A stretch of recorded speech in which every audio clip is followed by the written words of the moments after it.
November 19th, we got finished with dinner, walked back to our hotel, which was downtown Phoenix. Annie sits on the bed and says, "Angus, the baby's coming." We're 5 minutes from the hospital, says the GPS. 5 minutes. That day, Annie had gone to the doctor, and the doctor, who was supposed to deliver and hadn't delivered any of our previous 3 children, said, "In my 20 years of medicine, if you are this dilated, you're in labor. But you got no symptoms?" She goes, "No." "Well, we could go have a baby right now." We said, "Well, we'll wait until you deliver, so we'll come back tomorrow, and we'll have you deliver the baby, and you'll get to deliver one." So she sits down and says, "It's time to go." Well, the doctor's not on call yet, so she's got to wait a few more hours because at this point, our doctor still won't make it. So we get in, we go down. I have some friends watch Annie as she's delivering. She's down on her hands and knees. Sorry, camera guys. She's down on her hands and knees in the middle of downtown Phoenix in labor. And I come in, I grab her, and we make it to the hospital in 7 minutes. Yes, except for that 2 minutes was absolutely crucial. Because as soon as we hit the stop sign at the parking garage, she said, "Angus, the baby's coming." So I went as fast as you can possibly go and not be arrested in a parking garage. We get in, we pull into the first spot I see, and I run to the emergency call box. I push it, and I say, "My wife is having a baby, come quick." And I run back because I hear Annie. You're going to get to know our family real well, because I opened up the door, and I see what looks to be like a softball in my wife's jeans. And I'm like, okay, this is happening. So I grab her pants, and I start trying to gain access. And I praise God that it was a dimly lit garage. I saw this little softball, and I reached down, and I was never good at catching, but I can juggle. So I just saw the ball, and I grabbed the ball. It was ahead. I grabbed her, and I pulled her out. I could never tell this without this part. I got to feel her take her first breath. It was like somebody was like I was holding an empty balloon in my hand, and somebody blew into it. And she shook, and she started to cry, and it went silent. It was dead silent. It was just us. Annie, myself, and this very cold baby. And that's when my brain shut off. I just delivered a baby. I was done. But Annie wasn't. She goes, "The baby's cold." So at that point, while she's still attached, I'm trying to take off my jacket while holding Tessa. And she goes, "Just hand her to me." Oh. So I hand her the baby. I take off my jacket, which had been given to me by the principal of the school I was working at. We wrapped her in this jacket. It was my favorite jacket.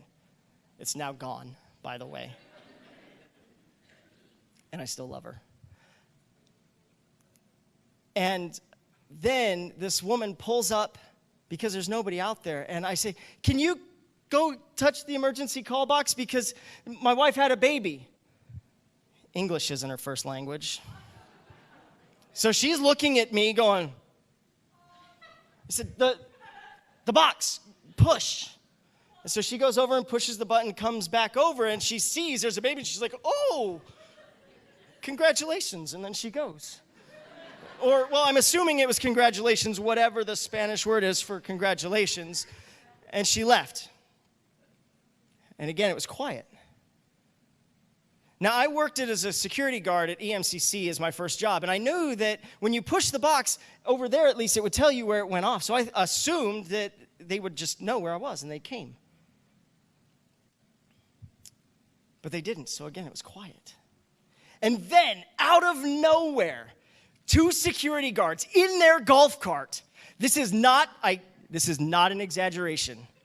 They come from the top of the parking garage. They come in and they do a Hollywood-style slide into a parking spot, and both of them jump out and run over like they are ready for action. It's all right, guys. I took care of it all. We're good. Situation's under control. I didn't really say that. That was the exaggeration. Then 10 nurses come streaming out with a bed and papers and towels and pens and all of these things. And then I step back and start cracking jokes to security guards while they take notes and do all the stuff.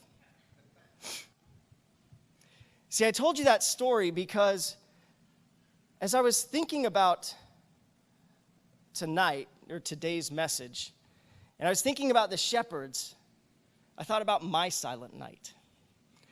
You see, because how many of you have a nativity scene? We've got one there. Yeah. See, we have these nativity scenes, and it's got all these people, all these, there was a little drummer boy in the manger and all of that stuff, right? The problem is there was no drummer boy. There were no magi that night. There were some shepherds, though. See, what happened was, let me show you our manger first. You guys want to see the manger? You want to see where Tessa was born? It's right here. It's the parking spot. Right here? Where that was where Tessa was born. If you were to move that car, you would see that it says emergency physicians parking. It's pretty awesome. So when you give birth in a parking lot, this is what you look like afterwards. And yeah. And this is what your wife looks like. Yeah, much better, for sure. So I was thinking about that. I was thinking about the fact that, think about the scene. Right? Everything's full, everybody's busy, everybody's got all their stuff going on. So when they're in the manger, I don't think they had a lot of people there. It doesn't say there are a lot of people there. So it's kind of like the three of us. And man, once I started to go down that road, God started to talk to me in a way that just, I hope I can keep it together for the next 10 minutes. Because I started to think about what Joseph would have thought. This kid was a teenager. I was in my 30s. She was a teenager.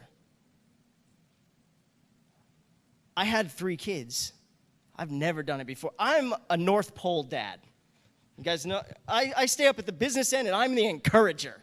The doctor says, you want to come down here? I'm good. I stay above the equator.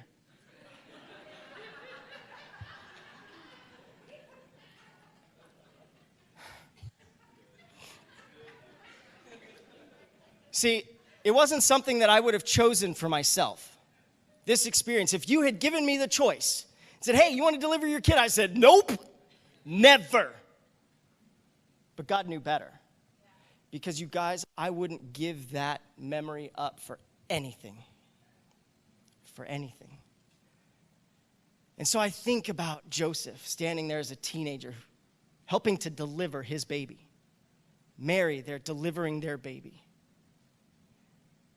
But then you read about the angels who are stepping by, who are all watching